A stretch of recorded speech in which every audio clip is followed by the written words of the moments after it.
खुलुमबाय बेयो बड'लेण्ड इंखं टेलिभिजन दिनै 28 अक्ट'बर 2022 शुक्रबारखालि सानसेनि बरादखौ नोंथांमोननि खाथियाव लाबोदों आं सदानन्द दैमारिया।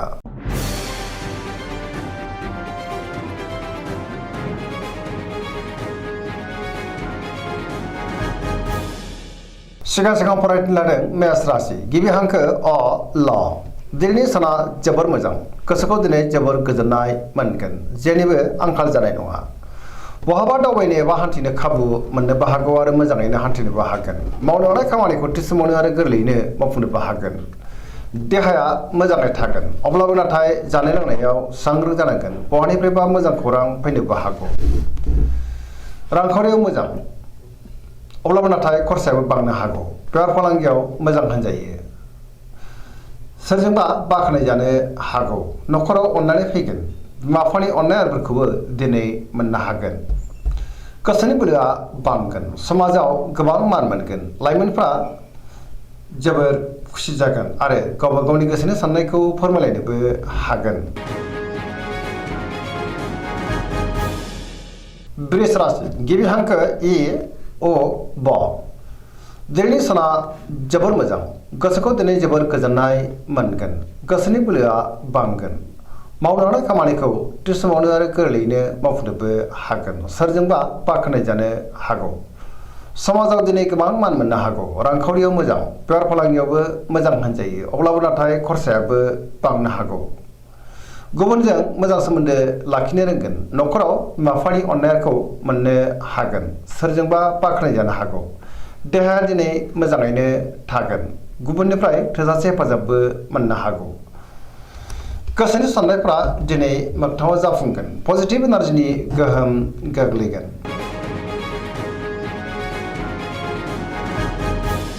मिथुन राशि गिबि हांखो क स दिनैनि साना मोजां आरो गाज्रिनि गेजेरजों बाबेरलांगोन। गोसोखौ जोबोर गुलुं गुजुं मोननो हागौ। सोरनिबा थाखाय गाज्रि खौरां मोननोबो हागौ। गोसोआ दिनै जोबोर उसुखुथु जागोन। देहाया मोजाङै थागोन अब्लाबो नाथाय जानाय लोंनायाव सांग्रां जानांगोन। रांखावरियाव बारा मोजां नङा। आयनिख्रुइ खरसायासो बांसिन जानो हागौ। बेफार फालांगियावबो बारा मोजां नङा होनजायो। गोसोनि बोलोआ लोरबां जागोन। मावनो हानाय खामानिखौ मावफुंनो गोब्राब जागोन। सोरबा लोगोनिफ्राय गाज्रि खौरां फैनोबो हागौ। गुबुनजों मोजां सोमोन्दो लाखिनो गोब्राब जागोन। लाइमोनफ्रा रमान्टिक जागोन आरो गावबा गावनि गोसोनि साननायखौ फोरमायलायनोबो हागोन। कर्कट राशि गिबि हांखो ड ह दिनैनि साना बारा मोजां नङा। गोसोखौ दिनै जोबोर गुलाय गुजाय मोननो हागौ। सोरबा लोगोजों रायखोमा जानोबो हागौ। गोसोनि साननायफ्रा देबार नांगोन। गोसोआव नेगेटिभ साननाय फैनोबो हागौ। मावनो हानाय खामानिखौ मावफुंनो हागोन। रांखावरियाव बारा मोजां नङा। नाङा फाङा खरसाया बांनो हागौ। बेफार फालांगियावबो बारा मोजां नङा होनजायो। न'खराव दिनै अननानै फैगोन। समाजाव लोगो लेवा बांनो हागौ।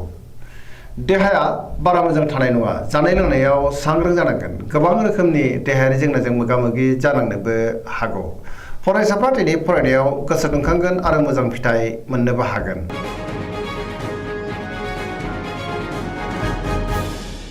सिंह राशि गिबि हांखो म थ दिनैनि साना बारा मोजां नङा। गुबुननि थाखाय नाङा फाङा जेंनायाव गोग्लैनांनोबो हागौ। गोसोआव गोनो गोथो साननाय फैगोन। मावनो हानाय खामानिखौ मावफुंनो हागोन। सोरबा लोगोनिफ्राय हेफाजाबबो मोननो हागौ। बहाबा दावबायनो एबा हान्थिनो खाबुबो मोननो हागौ। रांखावरियाव मोजां अब्लाबो नाथाय खरसायाबो बांगोन। बेफार फालांगियाव मोजां होनजायो। सोरबा लोगोनिफ्राय मोजां खौरां मोननोबो हागौ। गोसोनि साननायखौ दिनै गुबुननो फोरमायनो हागोन। न'खराव बिसि फिसायनि गेजेराव अननानै फैगोन। बिदा फंबायजों मोजां सोमोन्दो थागोन। समाजावबो मान मोननो हागोन। गुबुननि गोसोखौ बोनो हागोन। कन्या राशि गिबि हांखो प ट दिनैनि साना जोबोर मोजां। गोसोआव पजिटिभ साननाय फैगोन। गोथों आरो गोग्गो साननो रोंगोन। गियाननि आंखाल जानाय नङा। गावनि गोसोनि साननायखौ दिनै गुबुननो फोरमायनोबो हागोन। बहाबा थाङोब्ला दिनै जोबोर मोजां आरो मोजाङैनो हान्थिनोबो हागोन। रांखावरियाव जोबोर मोजां होनजायो। बेफार फालांगियावबो दिनै जोबोर मोजां। देहाया मोजाङै थागोन अब्लाबो नाथाय जानाय लोंनायाव सांग्रां जानांगोन न'खराव अननानै फैगोन बिसि फिसायजों मोजां सोमोन्दो थागोन गोबां खामानियाव दिनै मुखुबबो थागोन सोरजोंबा बाख्नाय जानो हागौ पजिटिभ एनार्जिनि गोहोम गोग्लैगोन सेंग्रा सिख्लाफ्रा जोबोद खुसि जागोन आरो गावबा गावनि गोसोनि साननायखौ फोरमायनोबो हागोन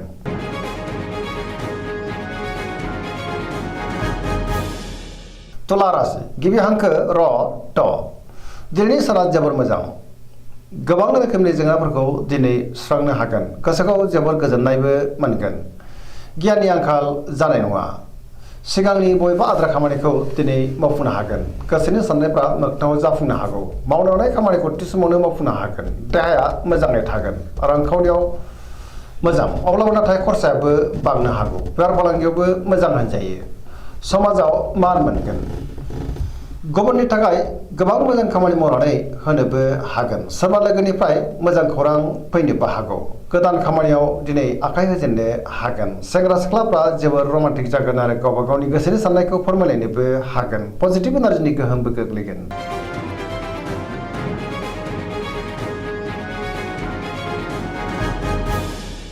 वृश्चिक राशि गिबि हांखो न स दिनैनि साना जोबोर मोजां पजिटिभ एनार्जिनि गोहोम गोग्लैगोन समाजाव लोगो लेवा बांगोन सोरबा गोजाम लोगोजों बहाबा लोगो मोनज्लायनो हागौ गोसोआव गोग्गो आरो गोथों साननाय फैगोन मावनो हानाय खामानिखौ थि समावनो आरो गोरलैयैनो मावफुंनोबो हागोन सोरबा लोगोनिफ्राय मोजां खौरां मोनगोन गोसोनि साननायफ्रा दिनै मोगथाङाव जाफुंनो हागौ गोसोनि बोलोआबो बांगोन समाजाव बयजोंबो अनसायजागोन न'खराव अनलायनाय फैगोन गुबुननि थाखाय गोबां मोजां खामानि मावनानै होनोबो हागोन रांखावरियाव मोजां अब्लाबो नाथाय खरसायाबो बांनो हागौ बेफार फालांगियाव दिनै जोबोर मोजां मुलाम्फा मोनगोन गुबुननि थाखाय मोजां खामानि मावनानै गोसोआ दिनै जोबोर गोजोनगोन लाइमोनफ्रा जोबोर रमान्टिक जागोन आरो गावबा गावनि गोसोनि साननायफोरखौ फोरमायलायनोबो हागोन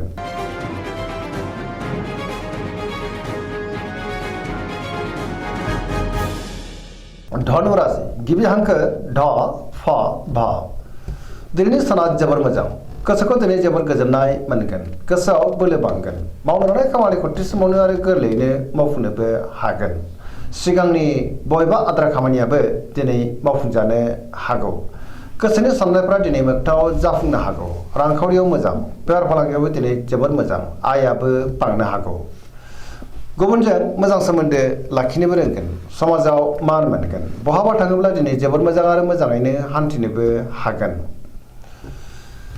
देहाया दिनै मोजाङैनो थागोन अब्लाबो नाथाय जानाय लोंनायाव सांग्रां जानांगोन न'खराव बिदा फंबायनि हेफाजाबखौ थोजासे मोनगोन आरो बिसि फिसायजों मोजां सोमोन्दो थागोन बिमा बिफानि अननाय आरोफोरखौबो मोननो हागौ लाइमोनफ्रा जोबोर रमान्टिक जागोन आरो गोसोनि साननायखौ फोरमायलायनोबो हागोन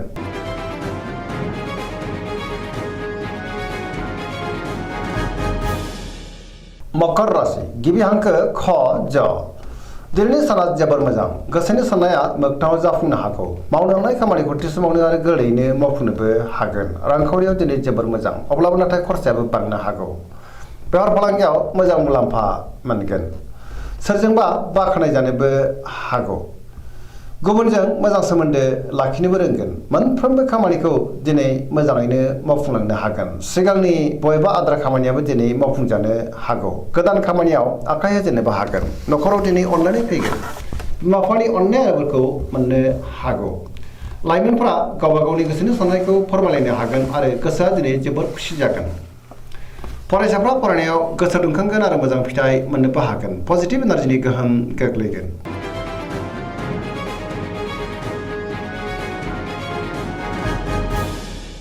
कुम्भ राशि गिबि हांखो ग स दिनैनि साना मोजां आरो गाज्रिनि गेजेरजों बाबेनलांगोन गोसोखौ दिनै जोबोर गुलाय गुजाय मोननो हागौ मावनो हानाय खामानिखौ थि समावनो मावफुंनो गोब्राब जागोन माबा नङा माबा मोनसे गोरोन्थि जानोबो हागौ समाजाव दिनै मान मोनगोन गोबां मुंदांखा सुबुंजों लोगो मोनज्लायनोबो हागौ रांखावरियाव मोजां बेफार फालांगियावबो मोजां आयाबो बांनो हागौ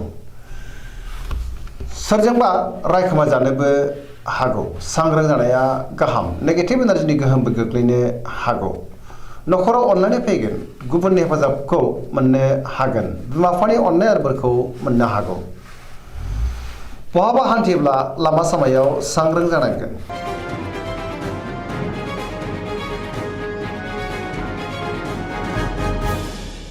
मीन राशि गिबि हांखो ड स दिनैनि साना जोबोर मोजां गुबुननि थाखाय गोबां मोजां खामानि मावनानै होनोबो हागोन गोसोआव पजिटिभ साननाय फैगोन गोथों आरो गोग्गो साननो रोंगोन गियाननि आंखाल जानाय नङा गावनि गोसोनि साननायखौ दिनै गुबुननो फोरमायनो हागोन देहाया मोजाङै थागोन अब्लाबो नाथाय जानाय लोंनायाव सांग्रां जानांगोन रांखावरियाव मोजां अब्लाबो खरसायाबो बांनो हागौ बेफार फालांगियावबो मोजां होनजायो सेंग्रा सिख्लाफ्रा जोबोर खुसि जागोन आरो बहानिफ्रायबा मोजां खौरां फैनोबो हागौ फरायसाफ्रा दिनै फरायनायाव गोसो दुंखांगोन आरो मोजां फिथाइ मोननोबो हागोन पजिटिभ एनार्जिनि गोहोमबो गोग्लैगोन दिनैनि राशि फरायनाया एसेनोसै जोबनायाव बेखौनो खावलायो जाहाथे नोंथांमोना सानफ्रामबो जोंनि बे बड'लेण्ड इंखं टेलिभिजनखौ नायबाय थायो आरो साबस्क्राइब खालामो लोगोसे लाइक खालामो आरो शेयार खालामो एसेनोसै गोजोन्थों